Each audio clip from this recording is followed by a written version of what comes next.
Shalom saudara-saudaraku seiman dimanapun Anda berada pada pagi hari ini. Semoga damai sejahtera dari Allah Bapa kita yang bertata di dalam kerajaan surga melalui Tuhan dan Juru Selamat kita Yesus Kristus, Raja kita yang mulia, Tuhan dan Juru Selamat, Raja dari segala raja, the King of Kings. Haleluya. Pembacaan firman kita, renungan kita pada pagi hari ini yang diambil dari Galatia 5 ayat 22. Sebelum kita memulai firman kita, renungan kita pada pagi hari ini, mari kita berdoa untuk memohon tuntunan dari Roh Kudus, Rohnya Yesus Kristus, Roh Allah. Bapa kami yang bertata di kerajaan surga, terima kasih Tuhan, pada pagi hari ini kami ingin mendengarkan renungan-Mu Tuhan. Biarlah renungan pagi hari ini menjadi firman yang menjadi hidup di dalam hati kami, menjadi terang bagi jiwa kami Tuhan, bagi pendengar-pendengar dimanapun mereka berada Tuhan. Urapi mereka dengan Roh Kudus Bapa, beri pengertian dan buka hati pikiran mereka Tuhan, sehingga mereka dapat menangkap dan mengerti apa yang akan Tuhan sampaikan kepada isi hati mereka, jiwa mereka, supaya mereka dapat menerima Engkau melalui Roh Bapa, yaitu Roh Kudus Bapa, supaya mereka dapat mengerti dan bertumbuh, dan firman-Mu menjadi air yang hidup di dalam hati dan di dalam roh mereka Tuhan. Urapi kami Tuhan, hamba-Mu ini Tuhan, supaya firman-Mu ini menjadi firman yang hidup di dalam hati kami, melalui Tuhan dan Juru Selamat kami, Raja dari segala raja, King of Kings. Haleluya, amin.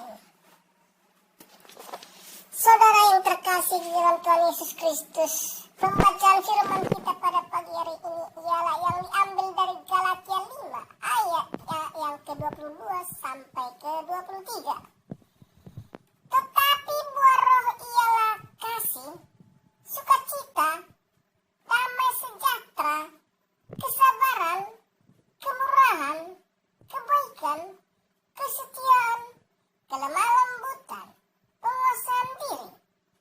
Tidak ada hukum yang menentang hal itu. Saudara-saudara sekalian, jika seseorang tidak memiliki Roh Kristus, dia bukanlah milik Kristus.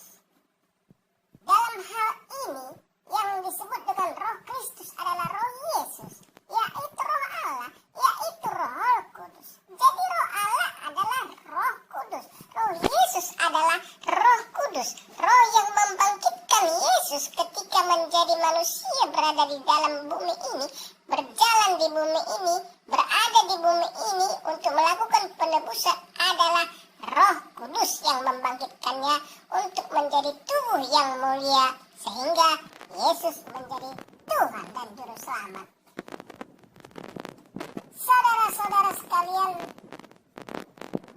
ketika Tuhan menyatakan bahwa ada banyak penyelamatan yang besar, ada orang-orang yang diselamatkan dalam jumlah besar pada akhir-akhir zaman ini, dan menjadi orang Kristen yang baru, tetapi kebanyakan dari mereka tidak pernah menerima Roh Allah atau karunia Rohnya atau Roh Kudus.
yang dikasihi Tuhan Yesus Kristus. Banyak pada saat ini orang-orang yang mengatakan dirinya telah menerima Roh Kudus, padahal di dalam dirinya tidak ada Roh Kudus. Karena tampaklah dari buahnya ketika dia mengandalkan kedagingannya, dia mengandalkan pikirannya.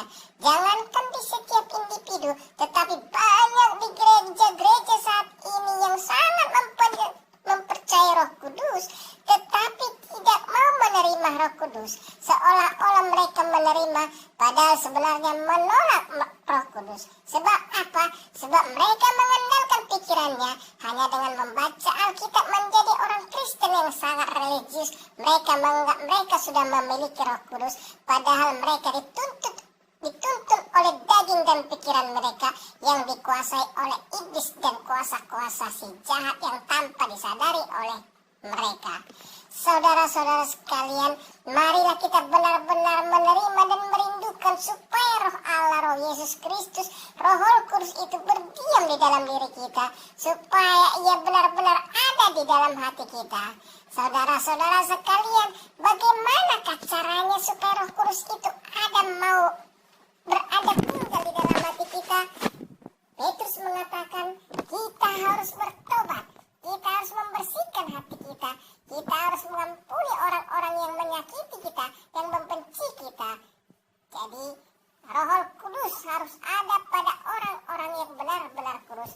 Jadi kita harus bertobat dari dosa-dosa kita di dalam nama Tuhan Yesus Kristus. Ada banyak gereja-gereja yang mengatakan mereka telah menerima Roh Kudus, padahal seolah-olah mereka hidup di dalam Yesus Kristus, di dalam rohnya Yesus, di dalam kebangkitan Yesus, padahal mereka hidup di dalam roh-roh jahat yang menyembah Yesus Kristus yang palsu. Jadi dari buahnya lah kita bisa melihat gereja itu bagaimana. Pada akhir zaman ini, gereja yang benar-benar